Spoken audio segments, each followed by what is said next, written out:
Hello,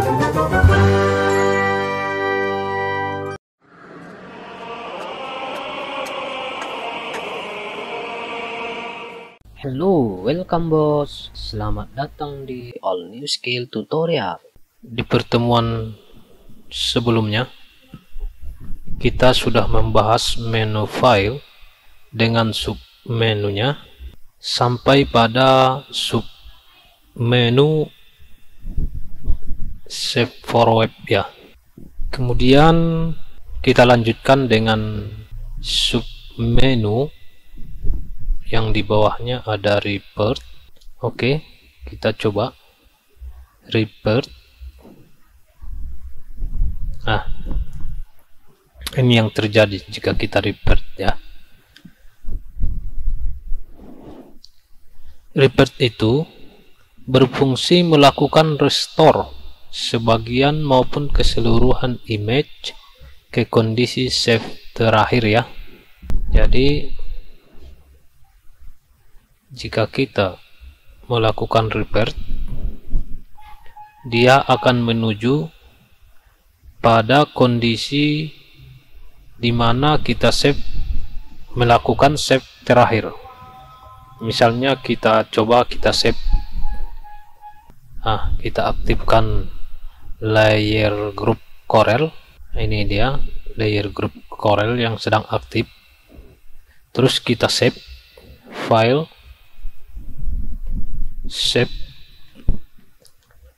Oke, kemudian kita melangkah, kita coba, kita hidupkan, kita matikan dulu terlebih dahulu, kita hidupkan layer group inventor, kita buat objek. Nah, misalnya kita buat seperti ini.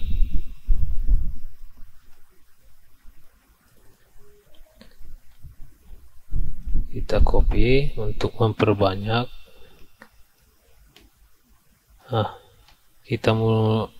Kemudian kita report ya. Report, karena report adalah mengembalikan ke kondisi save terakhir, maka yang ditampilkan nanti berarti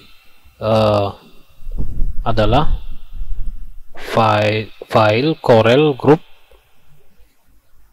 yang aktif ya, yang terakhir kita save tadi. Karena ini belum kita save ya, makanya ada gunanya berhati-hati dalam menekan submenu report, karena jika belum disimpan maka dia akan kembali ke history save terakhir. Oke, kita coba report. Ini dia kembali ke tempat yang kita save terakhir tadi. Oke, kemudian seterusnya import, export, kita langkahi. Ini tidak umum digunakan. Kemudian automate akan kita pelajari di tahapan yang lebih lanjut lagi. Kemudian script juga kita langkahi. Kemudian file info kita langkahi juga. Ini yang tidak umum kita lakukan dalam bekerja di Photoshop. Kemudian print, ini ada print ya. Ini untuk melakukan pencetakannya ke printer. Kita coba print.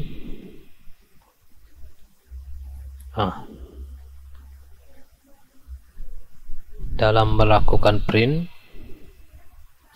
bisa menyimpan ke dalam file PDF yang nanti akan kita dalami di bagian sini, penyimpanan ke dalam PDF, karena ini termasuk dalam konversi file ke file ya.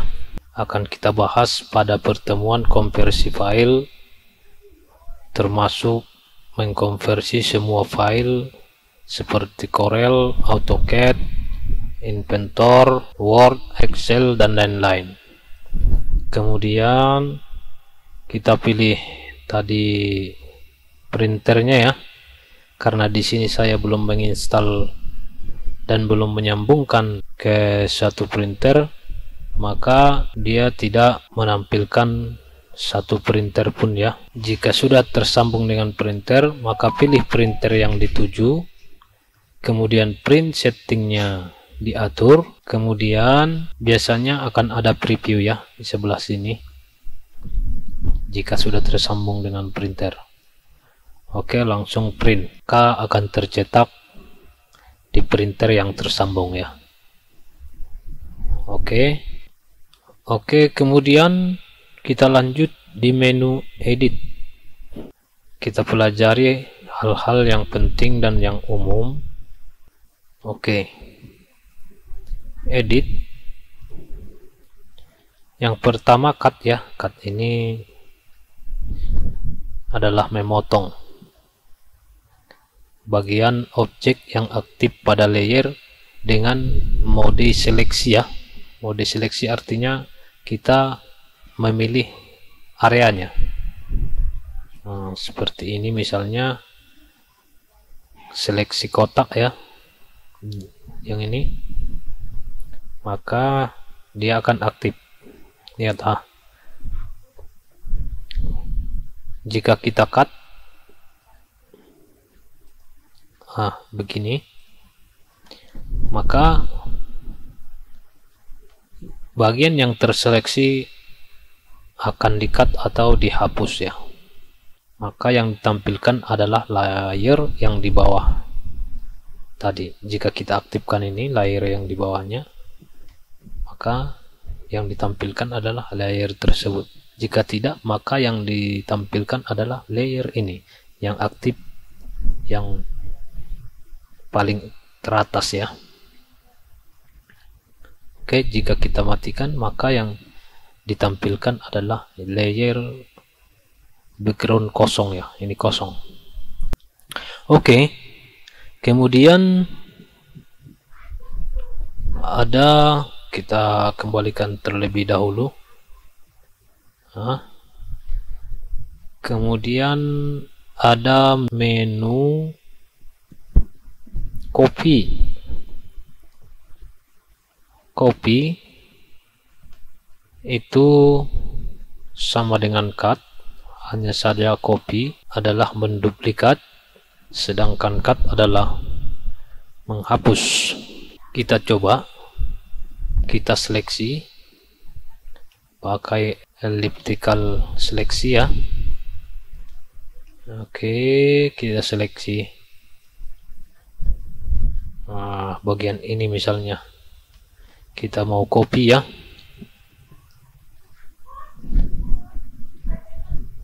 Ingat selalu, copy cut akan aktif jika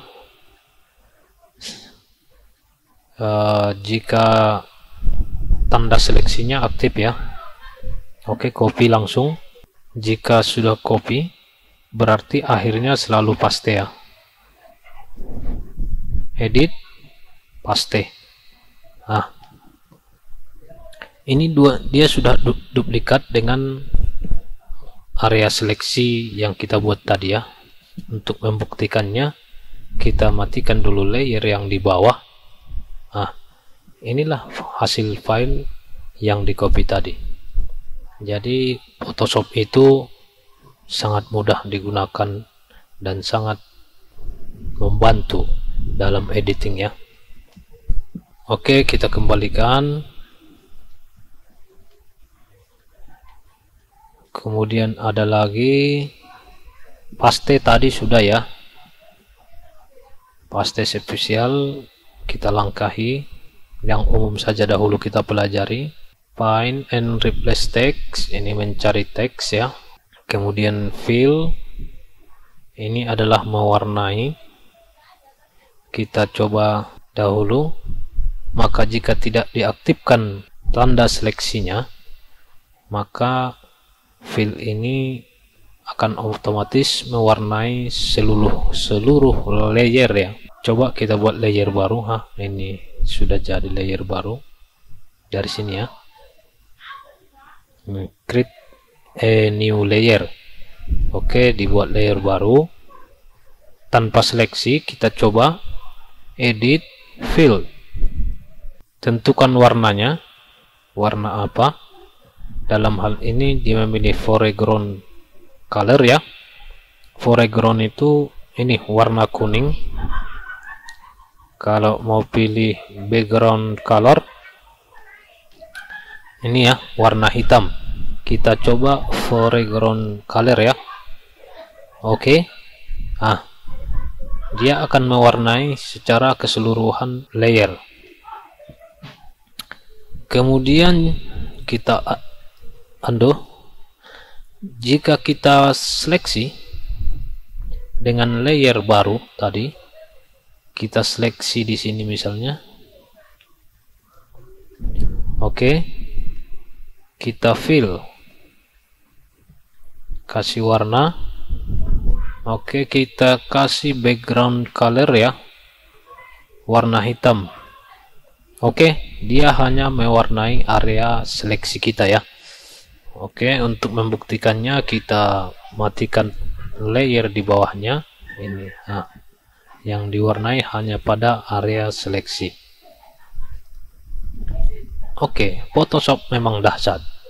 Kita lanjutkan.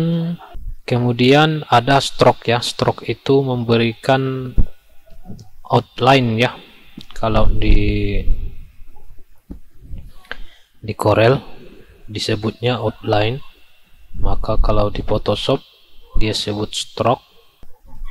Oke, bisa kita tentukan stroke-nya berapa ketebalannya, misalnya 10 pixel. Itu tentukan di mana letak stroke-nya ya. Outside itu di luar, inside itu di dalam, center itu paling tengah ya. Tentukan modenya, mode stroke-nya. Biasa kita gunakan normal ya, bisa kita gunakan yang lain-lain, bisa kita dicoba-coba sendiri saja nanti biar lebih paham. Jika tidak paham satu kali, boleh dikulangi beratus-ratus kali ya, supaya lebih paham. Opacity ini adalah transparansinya ya. Jika 100% itu, maka tidak ada transparansinya lagi. Jika dikurangi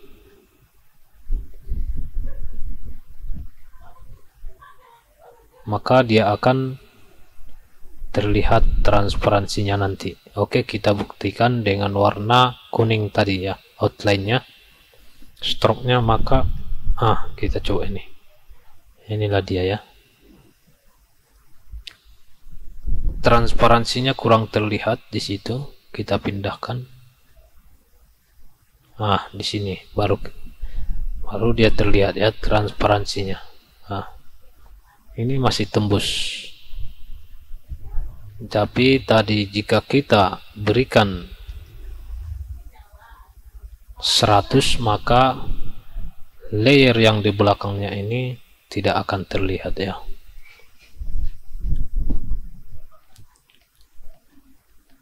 Dan stroke ini bisa kita aplikasikan dari layer ya.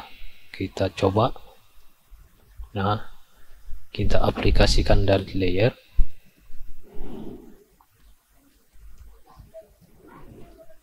Stroke. Di sini ada stroke ya. Oke. Ini tadi outside, inside, normal dan lain-lain. Opacity. Ini dia. Kita coba yang 100 ya, supaya tidak tembus pandangannya. Colornya kemudian kita rubah ke putih. Coba ya. Ini 3px, coba kita tebalkan. Jadi sama saja ya, mau melalui submenu edit atau melalui layer ya. layer style. Kita oke kan. Kita coba geser ke sini tadi. Maka layer yang di belakangnya tidak terlihat karena opacity-nya tadi 100 ya. Jadi dia tidak transparan. Transparansinya tidak ada lagi. Oke. Kemudian konten kita langkahi, puppet juga. Free transform sekarang. Free transform ini adalah merubah ukuran.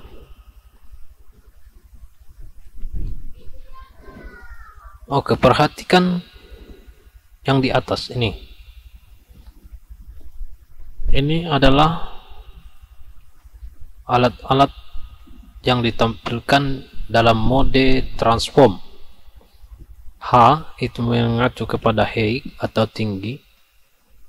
W itu mengacu kepada lebar atau width ya, dalam bahasa Inggris. Jika kita rubah, maka jika kita perbesar tadi, maka hasilnya di dalam sini itu berubah juga ya. Jika kita kecilkan, dia juga ikut berubah. Photoshop selalu menampilkan tampilan awal itu kepada 100 ya. Nah, yang tadi coba kita undo, yang di sini tadi ini adalah 100% ya. Jika mengacu kepada ukuran unit persen. Cuman ini bisa kita rubah nanti kepada unit lain.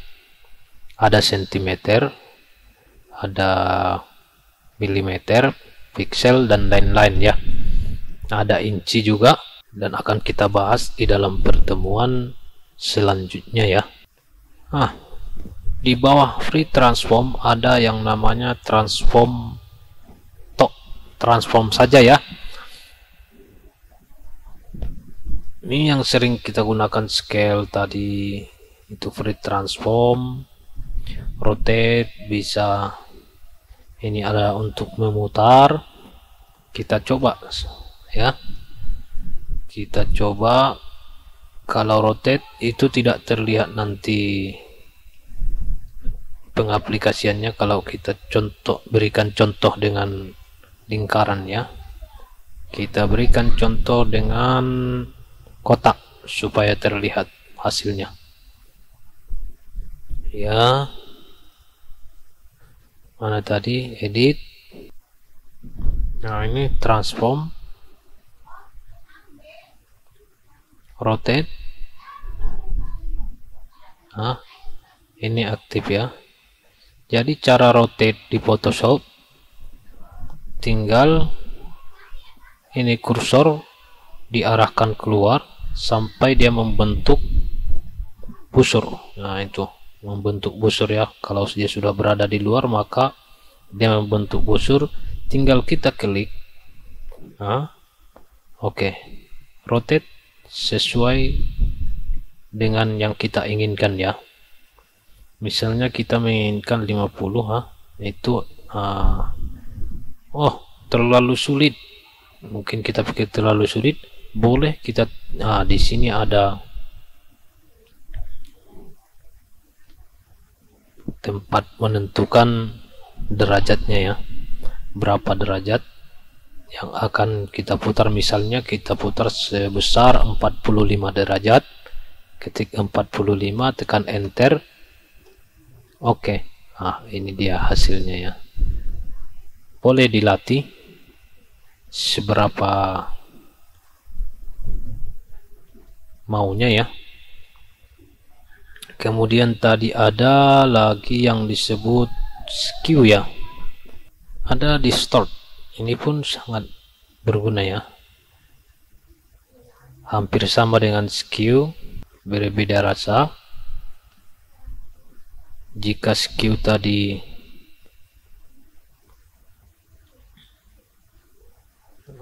seperti ini, Maka jika kita pilih distort seperti ini ya.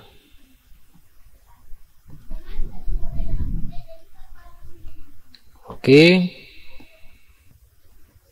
Kemudian ada perspektif. Kemudian ada warp ya. Warp ini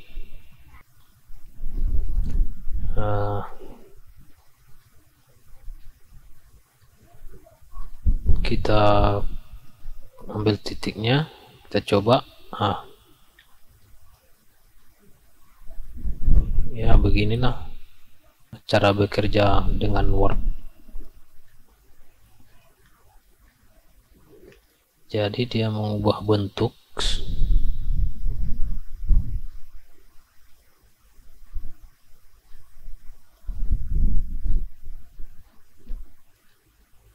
Oke.